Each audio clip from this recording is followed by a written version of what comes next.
وَلِلَّهِ الْأَسْمَاءُ الْحُسْنَى فَادْعُوهُ بِهَا، جو قرآن کا حکم ہے نا، اللہ کے اچھے اچھے نام ہیں، تو اللہ کے اچھے ناموں کے ذریعے سے مانگا کرو.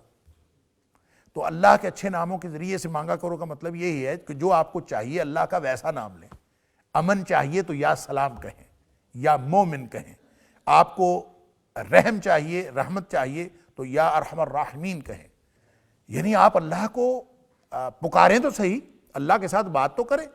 اور جب بات کرتے ہیں تو پھر اللہ کو دیکھیں. جب آپ کسی دنیا میں کسی آدمی سے بات کرتے ہیں کہ تو بڑا دینے والا ہے، تو بڑا شفیق ہے، بڑا رحیم ہے، تو چلے مجھے بھی دے دے، میرے اوپر بھی رحم کر. کسی سے آپ تو ہمیشہ دیتے رہتے ہیں، مجھے بھی آج دے دے. کسی کو جب آپ اس طرح سے بات کرتے ہیں تو اگلے بندے کا دل نرم ہو جاتا ہے.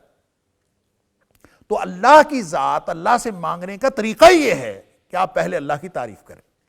اور جو سورہ فاتحہ ہے نا، میں اکثر عرض کیا کرتا ہوں کہ سورہ فاتحہ خود دعا ہے، دعا بھی ہے اور ساتھ اس میں طریقہ دعا بھی سکھایا گیا ہے. دعا کا طریقہ بھی سکھایا گیا ہے. کیا ہے کہ پہلی 3 آیات دیکھیں، اس میں کوئی دعا کی والی بات ہے؟ الحمدللہ رب العالمین الرحمن الرحیم مالک یوم الدین. یہ سارا کا سارا یہ دعا تو کوئی نہیں ہے، یہ تو اللہ کی تعریفیں ہیں. اور جو اگلی آیت ہے وہ اپنی حیثیت کا تعین ہے. ایاک نعبد و ایاک نستعین. عہد بھی ہے، اللہ کے کا ہونے کا یقین دلانا ہے.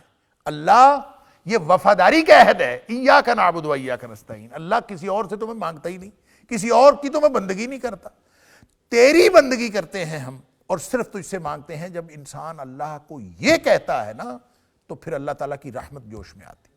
نبی کریم صلی اللہ علیہ وسلم نے فرمایا، جب انسان کہتا ہے نا ایاک نعبد و ایاک نستعین، اللہ اکبر، اللہ فرماتا ہے ھذا بینی و بین عبدی، یہ اب معاملہ میرا اور میرے بندے کا ہے.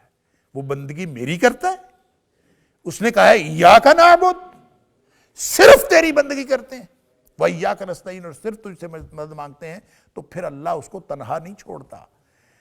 نبی کریم صلی اللہ علیہ وسلم نے فرمایا، جب آدمی یہ کہتا ہے، نمازی یہ کہتا ہے ایاک نعبد و ایاک نستعین، تو اللہ اس کا جواب دیتا ہے ھذا بینی و بین عبدی، ہمارا آپس کا معاملہ ہے، میرا اور میرے بندے کا آپس کا معاملہ ہے. اور ظاہر جب آپس کا معاملہ ہے تو پھر انسان پھر جا کے دعا مانگتا ہے اہدنا الصراط المستقیم.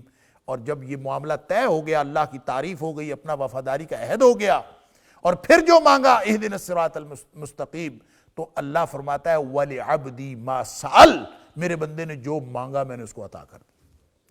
لہٰذا مانگنے کا طریقہ ہی ہے، بڑا آسان سا طریقہ ہے. آپ اللہ کی تعریف کریں اور جو مانگنا ہے اللہ سے مانگیں.